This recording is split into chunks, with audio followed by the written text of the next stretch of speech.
तेरा वचन रोटी मेरी, तेरा वचन पानी मेरा, तेरा वचन रोटी मेरी, तेरा वचन पानी मेरा। खाकर मैं भूखा न रहूं, खाकर मैं भूखा न रहूं, पीकर मैं प्यासा न रहूं। मेरे यीशु यीशु, मेरे यीशु यीशु, मेरे यीशु यीशु, मेरे यीशु यीशु।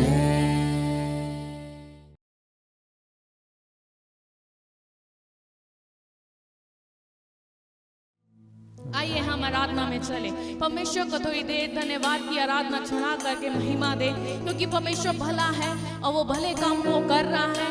प्रियो, चाहे परिस्थिति कैसी भी क्यों ना, हम कैसी भी परिस्थिति से क्यों ना निकल रहे हो, पर उस समय परमेश्वर हमें जीवन दे रहा है ताकि हर दिन हम उसको धन्यवाद दे सके।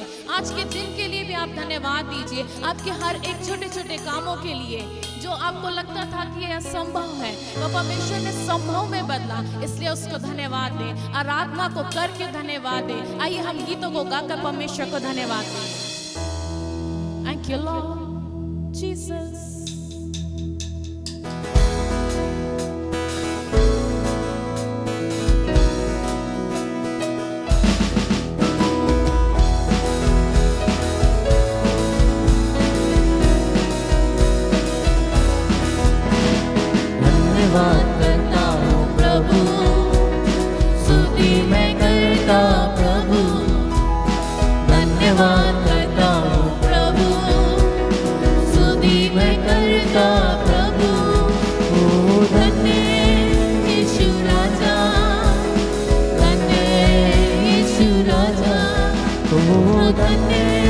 यीशु राजा, धन्य यीशु राजा, धन्यवाद करता हूँ प्रभु, स्तुति मैं करता प्रभु, हालेलुया, धन्यवाद करता हूँ प्रभु, स्तुति मैं करता प्रभु, ओ धन्य यीशु राजा, धन्य यीशु राजा, यीशु राजा, धन्य यीशु राजा। Lord, thank you, Lord. Thank you, Jesus.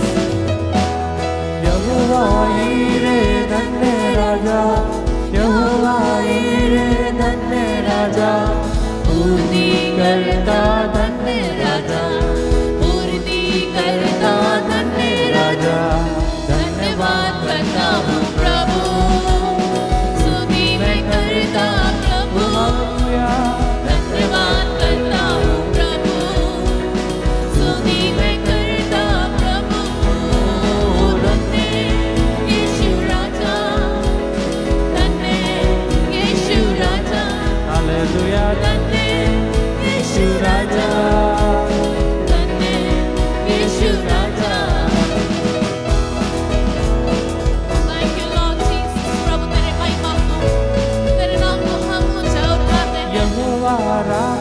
धन्य राजा, यहोवा राफा धन्य राजा, चंगा करता धन्य राजा, चंगा करता धन्य राजा, धन्यवाद करता हूँ प्रभु, स्तुति मैं करता प्रभु, धन्यवाद करता हूँ प्रभु, स्तुति मैं करता प्रभु, धन्य यीशु राजा, धन्य यीशु राजा, धन्य यीशु राजा, धन्य यीशु राजा, धन्य यीशु राजा, धन्य यीशु राजा, धन्य यीशु राजा, धन्य यीशु राजा।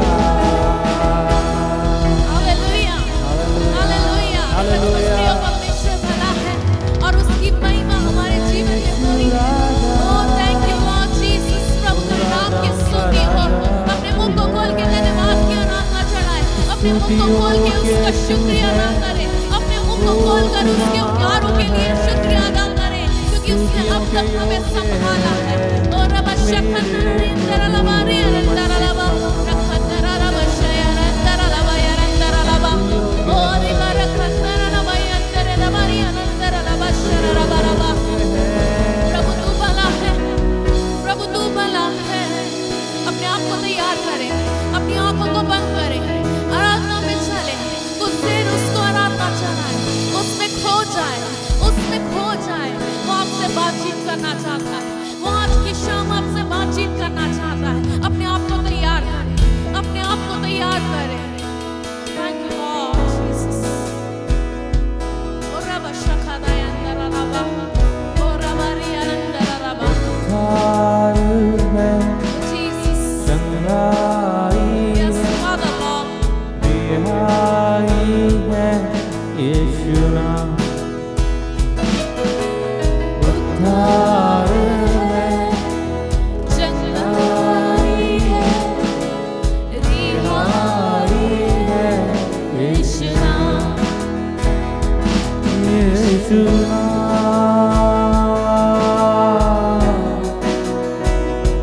यीशु नाम,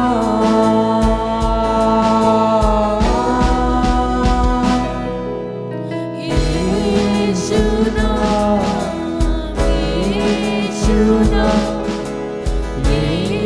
यीशु नाम, यीशु नाम, यीशु नाम, यीशु नाम, यीशु नाम, यीशु नाम। Jesus, praise you Lord. ओ प्रभु तेरा नाम सर्वश्रेष्ठ नाम है प्रभु, तेरे नामों से सारे काम होते हैं, यीशु नाम से बंधन टूटते हैं। मुक्ति भी Yes, है, Lord. शक्ति भी है, भक्ति भी है, यीशु नाम। मुक्ति भी है, शक्ति भी है, भक्ति भी है, यीशु नाम। हाँ, यीशु नाम,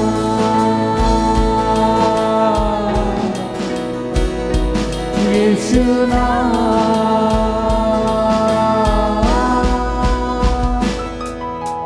यीशु नाम, यीशु नाम, यीशु नाम, यीशु नाम, मुगावे यीशु नाम, यीशु नाम, यीशु नाम, यीशु नाम। Yes, Lord, praise you Jesus. Yes, Master Lord, पवित्र आत्मा तेरा कब्जा चाहते हैं। सुनने वाले कान यीशु के नाम से आजादी पाए, सुनने वाले कान यीशु के नाम से आशीषित होते चल जाए। यीशु के नाम से हर एक बंधनों को हम तोड़ते हैं, अंधकार की ताकतों को यीशु के नाम से नाश करते हैं, हर एक बीमारियों की कीटाणुओं को यीशु के नाम से नाश करते हैं, यीशु की सामत को पुकारते हैं। आज की शाम यीशु की सामत का प्रकटीकरण हो। Yes, Lord. यीशु नाम, यीशु नाम, यीशु नाम, यीशु नाम, गावे मिलके यीशु नाम, यीशु नाम, यीशु नाम, यीशु नाम। Yes, Lord. यीशु नाम, Ora bari kantara laba yantara laba shakantara laba yantara laba. Ora bari kantara laba shakantara laba shiara kantara laba. यीशु के नाम से हम बंधनों को तोड़ते हैं, यीशु के नाम से हर एक वायरस को खत्म होने की आज्ञा को देते हैं। आज की शाम प्रभु का काम होने दे, आज की शाम तेरे दास वचन की मनाने दे। अद्भुत काम, अद्भुत काम, अद्भुत कामों का प्रकटीकरण हो प्रभु। Oh, thank you Lord Jesus. यीशु नाम, Oh, Rabba Shakandara Rabba, Yandara Rabba Shakabandara Rabba, Oh, Rabba Shiandara Rabba, Yandara Rabba.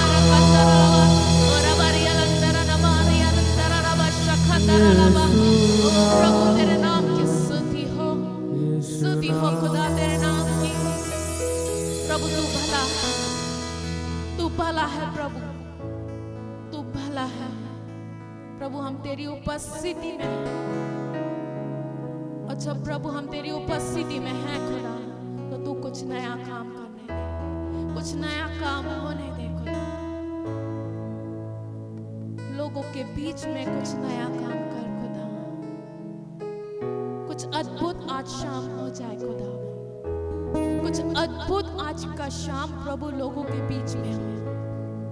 घर में बैठे हुए लोग प्रभु जी आज तेरी अद्भुत अलौकिक सामर्थ को महसूस करें। अगर कोई प्रभु इस समय बिस्तर में पाया जाता है, पड़ा हुआ है बीमारियों में से, प्रभु उसे तू आजाद कर प्रभु, तू अद्भुत काम कर, तेरी सामर्थ अद्भुत काम करे। आइए हम वचन में चलें।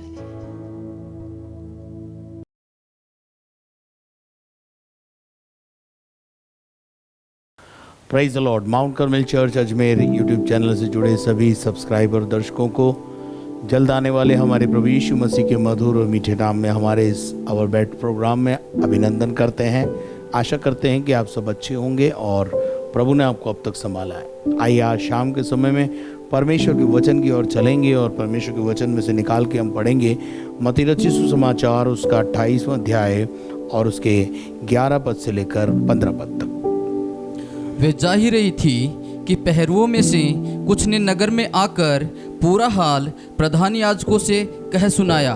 तब उन्होंने पुरनियों के साथ इकट्ठे होकर सम्मति की और सिपाहियों को बहुत चांदी देकर कहा, ये कहना कि रात को जब हम सो रहे थे तो उसके चेले आकर उसे चुरा ले गए, और यदि यह बात हाकिम के कान तक पहुँचेगी तो हम उसे समझा लेंगे और तुम्हें जोखिम से बचा लेंगे। अतः उन्होंने रुपए लेकर जैसा सिखाए गए थे वैसा ही किया। ये बात आज तक यहूदियों में प्रचलित है।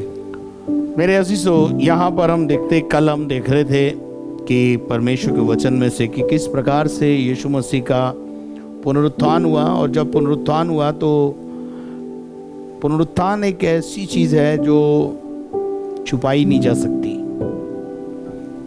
एक मुर्दा यदि मृतकों में से जी उठे, आप कुछ भी प्रयास कर लें, उसके जी उठने का जो बयान है उसको आप छुपा नहीं सकते। ऐसा ही कुछ यीशु मसीह के साथ भी हुआ। जैसा मैं बता रहा था कि पिछले दिनों में परमेश्वर के वचन में से हमने देखा कि यीशु मसीह के जी उठने के समय में जब महिलाएं कब्र पे जा रही थी तो एक बड़ा पत्थर उनकी समस्या थी, और उस बड़े पत्थर को लुढ़काने के लिए बाइबल बताती है कि वहाँ एक भूकंप आया। अब यहाँ पर हम देखते हैं कि जब भूकंप आया तो वो पत्थर लुढ़क गया और यीशु मसीह मुर्दों में से जी उठकर बाहर आ गए। अब ये महिलाएं जो हैं वो गलील को जा रही थी संदेश पाकर के समाचार। अगर हम इसका 8 पद को पढ़ेंगे तो वहाँ पर देखेंगे हम क्या लिखा है। 8 पद को, इसके 28 का 8 पढ़ें पहले। वे भय और बड़े आनंद के साथ, वो भय और बड़े आनंद के साथ कब्र से शीघ्र लौटकर उसके चेलों को समाचार देने के लिए दौड़ पड़ी। और देखो वे, इसको यूं लिंक करना पड़ेगा, देखो वे जा ही रही थी कि यहाँ पर एक और दूसरी एक्टिविटी भी हो गई। और दूसरी एक्टिविटी ये हुई कि जो सिपाही वहां पर थे वो भी दौड़े। वो क्या बताने के लिए दौड़े? यीशु के पुनरुत्थान को बताने के लिए दौड़े। देखिए, दोनों का सब्जेक्ट एक ही है, दोनों के पास विषय एक ही है, लेकिन ये जो दौड़ के जो सिपाही लोग थे जो वहां पर पहरे पर बैठाए गए थे, जिस घटना का इनको आशंका थी कि ऐसा ना हो जाए, मेरे अजीजों, वही इनके जीवन में हो गया। और जैसा इन्होंने पिलातुस से कहा था कि इस भरमाने वाले ने कहा था कि ये 3 दिन में जो है जिंदा हो जाएगा, और ऐसा ना हो कि पहला धोखा जो है मतलब अभी फिर हो जाए, हमारे साथ एक और धोखा हो जाए और फिर जो है वो पहले से भी ज़्यादा हालत हमारी ख़राब हो जाए। और मेरे अजीज़ों, वही हुआ। जिस बात की आशंका हमें होती है अक्सर हमारे साथ वैसा ही घटता है। और ये तो तय था कि यीशु मसीह मुर्दों में से जी उठेगा, क्योंकि यीशु मसीह ने अपनी देह के दिनों में अपने बारे में भविष्यवाणी कर चुका था वो। और भविष्यवाणी, अगर एक सच्चा भविष्यद्वक्ता नबी भविष्यवाणी करे वो पूरी ना हो, ऐसा मैं मानता ही नहीं। हाँ, झूठे भविष्यद्वक्ता खूब भविष्यवाणी करते हैं, पर उनकी एक भी भविष्यवाणी पूरी नहीं होती। और आज के युग में बहुत सारे लोग हैं जो झूठे भविष्यद्वक्ताओं के पीछे केवल भविष्य को जानने के लिए, और कोई भी हमारे पर हाथ रखकर भविष्यवाणी कर दे, चाहे उसे कुछ आता है या नहीं आता है, हम उसके पीछे दौड़ने लगते हैं। एक अच्छे शिक्षक के पीछे बहुत कम भीड़ रहती है, ध्यान रखना, लेकिन एक बड़े भविष्यद्वक्ता के पीछे बहुत बड़ी भीड़ होती है, क्योंकि आज हर आदमी को अपना भविष्य जानने की जरूरत है। परंतु मैं यहाँ पर आपको एक संदेश देना चाहता हूँ। हम उस परमेश्वर को जानते हैं जो हमारा भविष्य मेकर है, जो हमारा भविष्य बनाता है। तो मैं कहना चाहता हूँ कि भविष्यद्वक्ताओं के पीछे दौड़ने के बजाय अपना जीवन भविष्यद्वक्ता के हाथ में, जो हमारे भविष्य का बनाने वाला है, उसके हाथ में दे दें। निश्चित रूप से आपका भविष्य अच्छा बनेगा। खैर 11वीं आयत में पढ़े हम देख रहे हैं, वे जा ही रही थी कि देखो पहरुओं में से कितने लोगों ने नगर में जाकर यह हाल, जो पूरा भूकंप का हाल, पत्थर का लुढ़कना, यीशु मसीह का बाहर आना, ये सब ये इसके आंखों देखे गवाह थे। ठीक है, अब देखते हैं वहां क्या लिखा है। कितने नगर में आकर पूरा हाल महायाजकों को कह सुनाया। ये कहां भागे? जिन्होंने उनको वहां पर नियुक्त किया था। ये उन महायाजकों के पास भागे जिन्होंने यीशु को मारने का षड्यंत्र रचा था। ये उन महायाजकों के पास गए जिन महायाजकों ने यीशु मसीह को यहूदा इस्करियोती से 30 चांदी के सिक्कों में खरीदा था, और जिन्होंने इनको पहरा देने की आज्ञा दी थी। क्या आप मेरे साथ हैं? आपको मेरी बात समझ में आ रही है? और उन महायाजकों को ये सारी घटनाक्रम जो है ना वो सुनाया। अब 12वीं आयत के अंदर हम देखते हैं कि 12वीं आयत में क्या घटना घटी पड़ी। तब उन्होंने पुरोनियों के साथ इकट्ठे होकर, उन्होंने भी, महायाजकों ने क्या किया? अपने साथ और एल्डर्स को, उस जमाने के जो पुरनीय थे उनको बुलाया, उनसे सलाह ली, सम्मति की कि ऐसी ऐसी घटना रात में घट गई है और ऐसी घटना हो गई है, अब क्या किया जाए। ये तो वही बात हो गई जिसका तो हमें शक था, जिसकी हमें आशंका थी कि हम जो है किस प्रकार की समस्या में फंस जाएंगे और हमारी समस्या इसके जी उठने से और ज़्यादा बढ़ जाएगी। ये तो हमारे साथ वही हो गया जिसकी हम सोच रहे थे।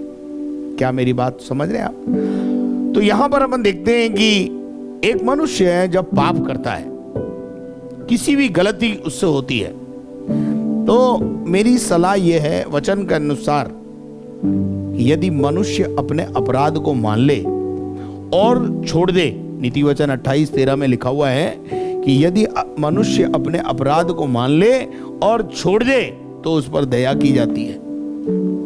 मेरे अजीजों, अगर वो मानने के बाद उसे छोड़े ना और अपने पाप को छुपाने का काम, अक्सर विश्वासी या अन्य जाति जो प्रभु को नहीं जानते या इस दुनिया में जितने लोग हैं वो सब पाप को ढांपने और पाप को छुपाने में लगे रहते। अब उसका खामियाजा किस प्रकार से भुगता जाता है वो देखेंगे अपन यहाँ पर। इन महायाजकों ने यीशु मसीह को, जो सच्चाई का प्रतीक था, खुद सच्चाई था वो, उसको दबाने के लिए इन्होंने, उसको पकड़ने के लिए, उसको मार डालने के लिए इन्होंने पहले 30 चांदी के सिक्के से उसे खरीदा। यानी इस प्रकार का अपराध उन्होंने किया। अब इस अपराध को छुपाने के लिए योजना तो ये थी कि क्रूस पर मारेंगे तो कहानी खत्म हो जाएगी, पर कहानी ने नया रूप ले लिया। अब उस कहानी को दबाए रखने के लिए, उस पाप को छुपाए रखने के लिए, उस विजय के अनुभव को छुपाए रखने के लिए इन्होंने यहां पर क्या किया, मैं आपको 12वीं आयत में आपका ध्यान आकर्षित करना चाहता हूं। आज भी बहुत सारे मनुष्य हैं, देखिए यहां क्या लिखा है, उन्होंने सम्मति की और सिपाहियों को झूठ बोलने के लिए, सिपाहियों को उस घटना को छुपाने के लिए और चांदी देनी पड़ी, और चांदी के सिक्कों में उन सिपाहियों को खरीदना पड़ा कि हमारी बोली में तुम बोलो, जो कुछ तुमने देखा है, जो कुछ तुमने सुना है उसको भूल जाओ। आज भी मेरे अजीजों हमारे बीच में यही होता है, सत्य के साथ हम खड़ा होना नहीं चाहते, सत्य को दबाना चाहते हैं। और एक बात जिंदगी में ध्यान रखना, जो सत्य को अधर्म से दबाते हैं, जो सत्य को दबा के रखने की कोशिश करते हैं, वो परमेश्वर के क्रोध के शिकार होते हैं। ऐसा परमेश्वर के वचन में लिखा है, आप मत सोचना कि नहीं लिखा है, लिखा हुआ है। अगर आप पढ़ना चाहते हैं तो मैं आपको पढ़ा भी देता हूं। चलिएगा, रोमियो की पत्री में आना पड़ेगा मुझे और आपको। रोमियो की पत्री और उसका पहला अध्याय और उसके 18 पद को अगर आप पढ़ेंगे, पढ़ेंगे जरा। परमेश्वर का क्रोध, परमेश्वर का क्रोध तो उन लोगों की सब अभक्ति हाँ और अधर्म पर हाँ स्वर्ग से प्रकट होता है, जो सत्य को अधर्म से दबाए हाँ, रखते हैं। जो सत्य को अधर्म से दबाने की कोशिश करते हैं। अब एक सच्ची घटना यहां पर घटी है। वो घटना क्या घटी है? पुनरुत्थान की घटना, यीशु मसीह के जी उठने की घटना। सच्चाई तो यही है कि यीशु जी उठा है, पर इस घटना को दबाने के लिए, छुपाने के लिए, सत्य को दबाने के लिए इन्होंने यहां पर चांदी के सिक्कों में सिपाहियों को खरीदा। पहले उन्होंने यहूदा इस्करियोती को खरीदा और फिर इतिहास ऐसा बताता है कि वो जो सिपाही थे उनकी संख्या कम से कम 12 से 72 के बीच में थी। अब आप सोचिए कि उन 12 से 72 सिपाहियों को खरीदने के लिए और एक मनगढ़ंत कहानी गढ़ने के लिए और उसको फैलाने के लिए, झूठ को फैलाने के लिए, यीशु के पुनरुत्थान को दबाने के लिए यहां पर लोग, महायाजक लोग चांदी के सिक्कों में सेवक तैयार कर रहे हैं। जो हम बोले वो प्रचार करो, जो हम बोले वो पूरे संसार में फैला दो। क्या आपको मेरी बात समझ में आ रही है? मेरे अजीजों, एक एक आयत में राज छुपा होता है, निकालना पड़ता है, अंदर से खोदना पड़ता है, निकलेगा उसमें से। यहां पर पुरनियों ने सिपाहियों को पैसा दे करके अपने मत में शामिल कर लिया, अपने झूठ में शामिल कर लिया, सत्य को दबाने के लिए तैयार कर लिया। और उन्होंने एक कहानी भी घड़ी वहां पर, और वो कहानी उन सिपाहियों को सुनाई और उन सिपाहियों को चांदी के सिक्के देकर खरीदा गया।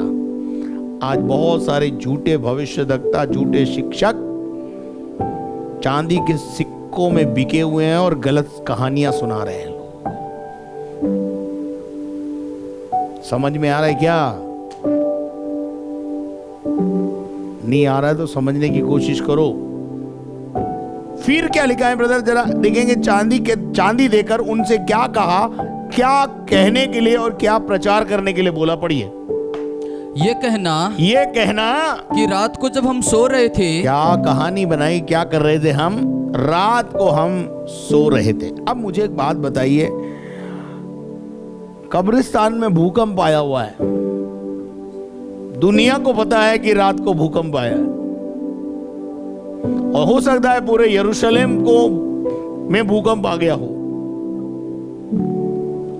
और जब भूकंप आए, ये सो कैसे सकते हैं, है ना? जैसे वकील जो होता है ना, वो वकील जो होता है अपने तर्क वितर्कों से जो है चीजों को काटता और समझाता है। मैं आपसे कहना चाहता हूं, इस कहानी में जो ये बता रहे हैं ना, जो महायाजक और पुरनियों और सिपाहियों ने मिलकर जो कहानी तैयार की है लच्छेदार, इस कहानी में कोई दम नहीं है, क्योंकि बाइबल बताती है रात को भूकंप आया था और इतना जबरदस्त भूकंप आया। पहली घटना भूकंप आया और भूकंप के बाद वो बड़ा पत्थर लुढ़क गया। अब इतना बड़ा पत्थर लुढ़केगा तो आवाज होगी। पहली बात, मैं एक बात कहना चाहता हूं, तुम्हें वहां सोने के लिए रखा था? रोमी सल्तनत तुम्हें सोने के लिए पैसा दे रही थी या जाग कर पहरा देने के लिए पैसा दे रही थी? इसका मतलब तुम अपने काम के प्रति भी लापरवाह हो, जिम्मेदारी को अच्छी रीति से नहीं निभा रहे हो। ऐसे लोगों को मेरे को लगता है कि सिक्के की बजाय कुछ और दिन मिलना चाहिए था। 12 से 72 जो सैनिक थे उनको चांदी के सिक्कों में खरीद कर ये कहने पर मजबूर किया कि रात को हम सो रहे थे। Why you are sleeping? और दूसरी बात, भूकंप आया तो कोई सो नहीं सकता। तीसरी बात, वो इतना बड़ा पत्थर लुढ़का। और मैं विश्वास करता हूं कि यीशु मसीह जब जी उठा होगा, पत्थर लुढ़का और यीशु बाहर आया, तो वो सीन क्या होगा, कितना उजाला होगा, कितना मतलब कितनी एक ग्रेट बात वहां पर घटना घटी है। और इसमें ये कह रहे थे हम सो रहे, हम क्या कर रहे थे? रात को सो रहे थे। कहानी देखो। फिर उसके कौन आए? तो उसके चेले आकर उसे चुरा कर ले गए। अब मैं बताऊं, मैं आपसे पूछूं, जब आप सो रहे थे तो आपको कैसे पता कि चेले आए थे? आप देखो ना भाई, जब अदालत में कोई बात जाएगी, इस कहानी पर कौन विश्वास करेगा? एक तरफ आप बोल रहे हो, कंट्रोवर्सी देखिए यहां पर, एक तरफ ये कहानी में बोल रहे हैं हम सो रहे थे, और जब हम सो रहे थे तो उसके चेले आ गए। हाउ यू कैन प्रूव के चेले आ गए? जब आप तो सो रहे थे, आपको क्या पता चेले आए थे या मायाजक आए थे या वो महिलाएं आई थी? कौन आया था? कौन ले गया यीशु मसीह की लोथ को? अपने खुद के स्टेटमेंट में ये फंसे हुए। आज बहुत सारे झूठे भविष्यद्वक्ताओं का यही प्रॉब्लम है, अपने खुद के स्टेटमेंट में फंस जाते हैं और उसके बाद उसके चेले उसे चुरा कर ले गए। ये कहानी गढ़ दो और पूरे जगत में फैला दो। कौन विश्वास करेगा तुम्हारी इस कहानी पर? मेरे अजीजों, आप देखिए, अगर ये सो रहे थे, अपने काम के प्रति लापरवाह थे, पहली बात मैं आपको यहां पर कुछ रुक कर कुछ बातें बताना चाहता हूं। अगर ये सो रहे थे, अपने काम के प्रति लापरवाह थे, तो पहली बात, इन सारे 72 के 72 जो सिपाही वहां पर थे उनको मृत्यु दंड मिलना चाहिए था। नहीं, काम के प्रति लापरवाही, हमारे यहां ड्राइविंग लापरवाही से करते तो सजा मिलती है, और रोमी सल्तनत छोड़ देगी? ऐसे नहीं छोड़ेगी। तो इतने सारे जो सैनिक वहां सो रहे थे, जिनको जागने के लिए रखा गया था, तो वो मृत्यु दंड के अधिकारी थे। दूसरी बात, भारी पत्थर लुढ़कने और देह उठाए जाने पर भी सोते रहे। देह चोरी हो गई, तुम्हारे कस्टडी में से कोई लाश को चुरा के लेके चला गया, इसके लिए भी तुम्हें दंड मिलना चाहिए। ये तो दंड के भागी है, ये जो कहानी सुना रहे हैं ना। और मैं ऐसे ही बता रहा हूं कि जो झूठी कहानी गढ़ के जो जनता को गुमराह करेंगे, एक दिन ऐसे ही दंड के भागी होंगे। इसलिए झूठी कहानी सुनाने वालों से भी दूर रहना, नहीं तो वो भी आपके साथ और आप उनके साथ दंड पाएंगे। मेरे अजीजों, हम इस बात को समझें। कुछ और भी बातें हैं। यहाँ लिखा है कि भारी पत्थर दे और दे चुराने के लिए कुछ ही चेलों की आवश्यकता थी, और यह काम इतना चुपचाप से हुआ कि पहरुए जागे ही नहीं। चेले आ गए, चेले इतने एक्सपर्ट थे बोलो कि उन्होंने आए और पत्थर भी लुढ़का दिया और पत्थर लुढ़का के लाश भी निकाल के लेके चले गए। इन कहानियों पर कौन विश्वास करेगा? देखिए साहब, हम कहानियों पर विश्वास करने वाले लोग नहीं हैं, हम वचन पर विश्वास करने वाले लोग हैं और वचन सत्य है। ये कहानी, ये सम्मति करके एक कहानी बता रहे हैं और बाइबल बताती है यदि ये पैरवे सो रहे थे तो इन्हें कैसे मालूम हुआ कि दे कौन ले गया? ये सारी बातें सोचने की बिंदु हैं जिन पर आपको और मुझे विचार करना पड़ेगा। और जो 30 चांदी के सिक्के दिए थे उस पाप को छुपाने के लिए इन 72 सैनिकों को और चांदी के सिक्के देने पड़े। इसलिए मैं आपसे कहना चाहता हूं, अपने पाप को छुपाओ मत, अपने पाप को मान लो, नहीं तो उसको छुपाने के लिए और खर्च करते ही रहना पड़ेगा। मेरे अजीजों, पैरुओं की बात झूठ का प्रचंड था, झूठ का प्रचार था, झूठी कहानी सुना रहे थे और उस कहानी को इतना उन्होंने फैलाने के लिए पैसा दिया, रॉन्ग डॉक्ट्रिन को फैलाने के लिए आज बहुत पैसा है, क्योंकि शैतान उनकी मदद पर खड़ा होता है। लेकिन जहां सच्चाई है, बाइबल में लिखा है कि जो सत्य से जीवन जिएंगे वो सब सताए जाएंगे। तो आज जो मसीहों को सताया जाता है, और मैं इस मंच से बताना चाहता हूं कि जब जब मसीहों को सताया जाता है वो उनकी ग्रोथ का कारण होता है। वो उस समय जब मसीहों को सताया गया है तब मसीहत बढ़ी है, लोगों का विश्वास मसीहत में बढ़ा है। हर सताव के बाद ग्रोथ दिखाई देती है, ऐसा परमेश्वर के वचन में लिखा है। आइए जरा अपन चलेंगे निर्गमन की किताब और उसका पहला अध्याय निकाल के हम पढ़ेंगे। मैं ऐसे ही नहीं बोल रहा, मैं परमेश्वर के वचन में से आपको बता रहा हूं। निर्गमन और उसका पहला अध्याय, उसका 12 पद पढ़े। पर जो वे उनको दुख देते गए, मिस्र में इजराइलियों को मिस्र के लोग दुख देते थे, त्यों वे बढ़ते और फैलते चले गए। वो बढ़ते और फैलते चले गए। देखिए यहाँ लिखा है जो वो दुख देते गए त्यों वे बढ़ते और फैलते चले गए। मेरे अजीजों, परमेश्वर के लोगों को जब हम सताते हैं, परेशान करते हैं और उनके साथ दुर्व्यवहार करते हैं, हम सोचते हैं कि हम इन्हें सता करके मार के इनका जो है बाजा बजा देंगे, लेकिन बाजा बजता नहीं है, शहनाई बजती है बाद में। और एक आयत में आपके लिए पढ़ना चाहता हूं कि पढ़ेंगे जरा, भजन संहिता 81 और उसका 6 और 7 पद। मैंने उनके कंधों पर से बोझ को उतार दिया। जब वो चिल्लाए, पुकारे, अगर आप पढ़ेंगे बाइबल में, उन्होंने दुहाई दी खुदा को, तो बाइबल का परमेश्वर उतर के आया और उसने क्या किया? मैंने उनके कंधों पर से बोझ को उतार दिया और उनका टोकरी ढोना छूट गया। ये क्या करते थे मिस्र में? टोकरी ढोते थे, ईंटें बनाते थे, काम का बोझ इनके ऊपर इतना लाद रखा था इनके कंधों पर कि ये परेशान थे। मेरे अजीजों, और क्या लिखा है 7 पद में? तूने संकट में पड़कर पुकारा, तूने संकट में पड़कर मुझे पुकारा, तब मैंने तुझे छुड़ाया। तब मैंने तुझे क्या करा? छुड़ाया। और बादल गरजने के गुप्त स्थान में से मैंने तेरी सुनी। कहां से सुनी?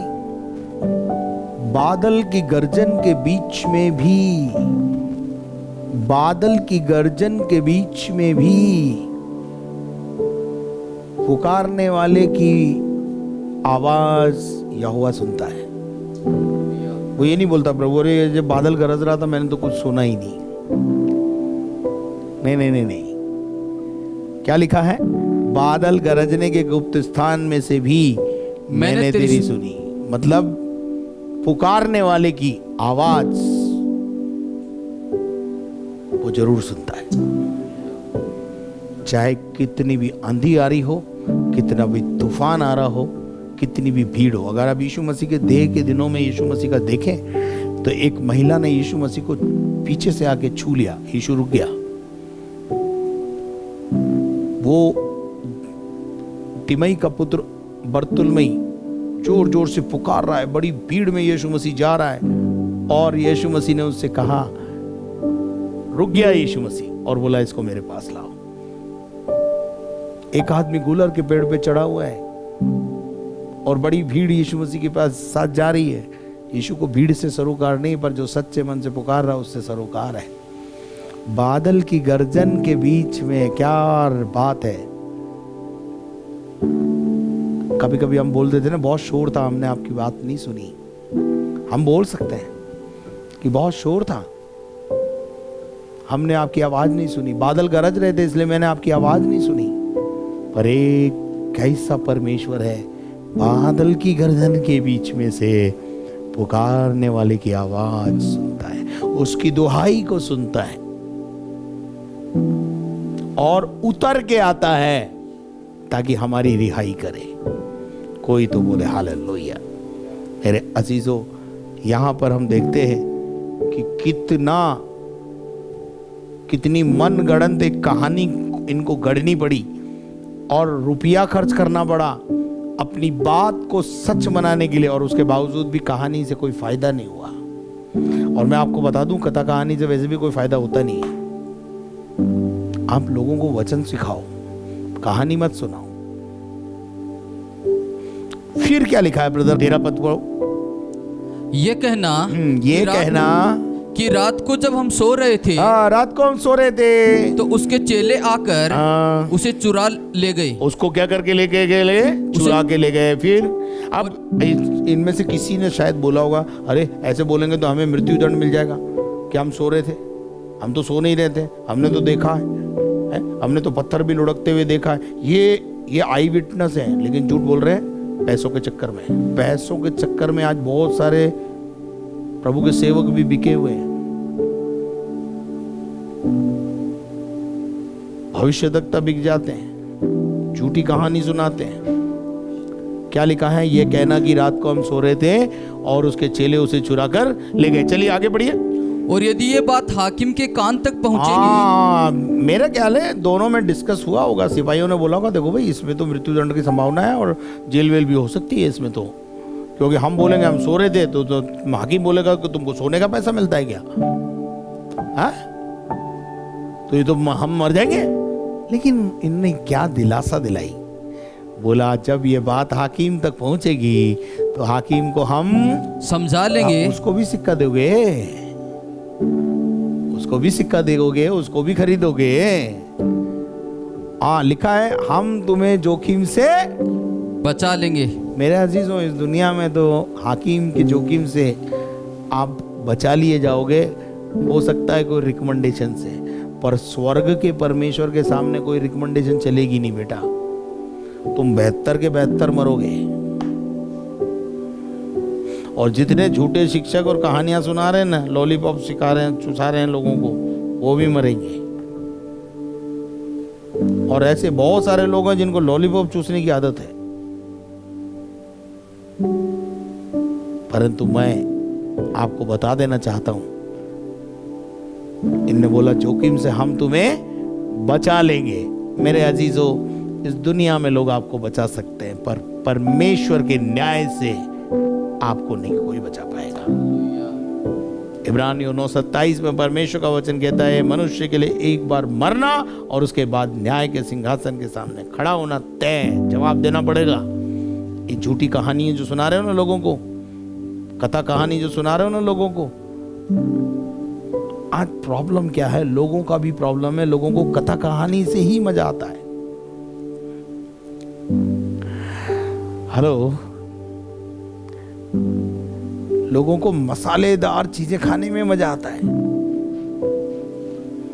घर में कितनी बार मैंने सुना, माँ अपने बेटे को बोलती है, बेटा बाहर का खाना मत खा, बाहर का खाना मत खा, ये मसालेदार खाना तेरे लिए, सेहत के लिए हानिकारक हो जाएगा। बोलती कि नहीं बोलती बताइए ना।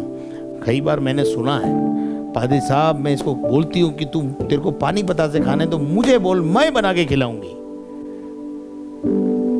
पर इसको आदत है बाहर की कचौड़ी पकौड़ी खाने की।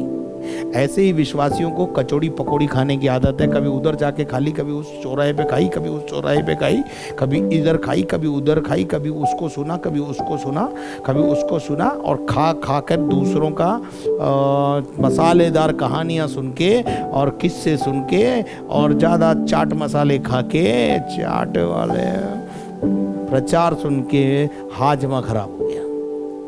आज आंतों में छेद हुए पड़े हैं, अल्सर हुआ पड़ा है। अब क्या कर रहे, इलाज ले रहे हैं। मैं आत्मिक बात कर रहा हूं, समझने वाले होगे तो समझ जाओगे, नहीं समझो तो कोई बात नहीं, मेरे क्या फर्क पड़ता है।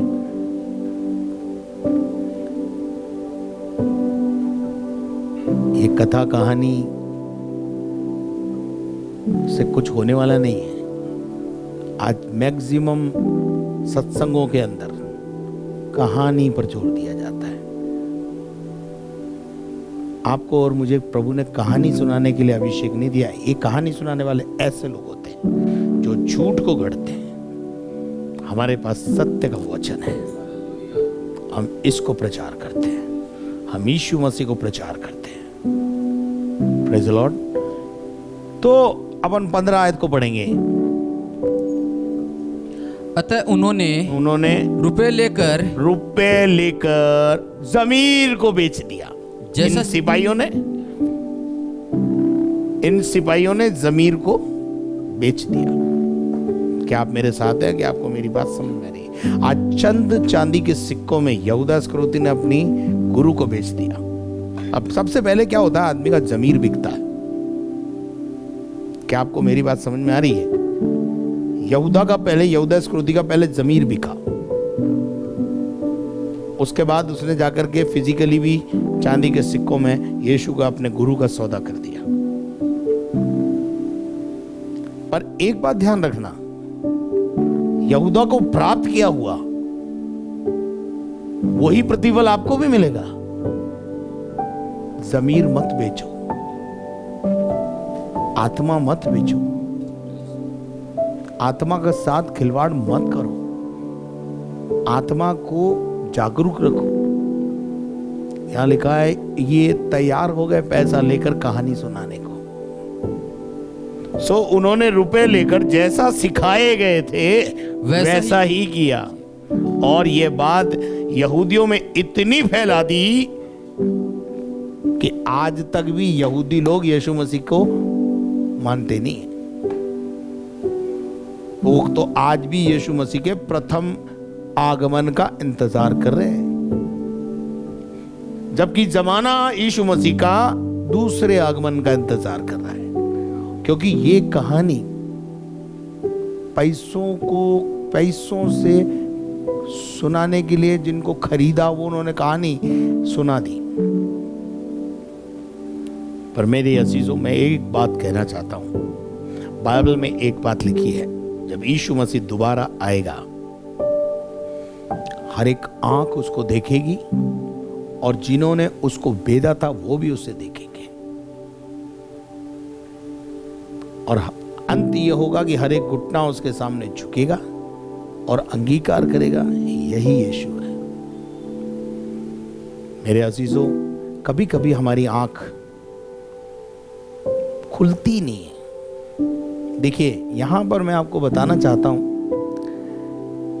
जिस महायाजक ने यीशु मसीह को क्रूस पर मरते हुए अपने आंखों से देखा और भूडोल को देखा, सूर्य अस्त हो गया उसको देखा, और वहां पर अंगीकार भी किया उसने, वहां पर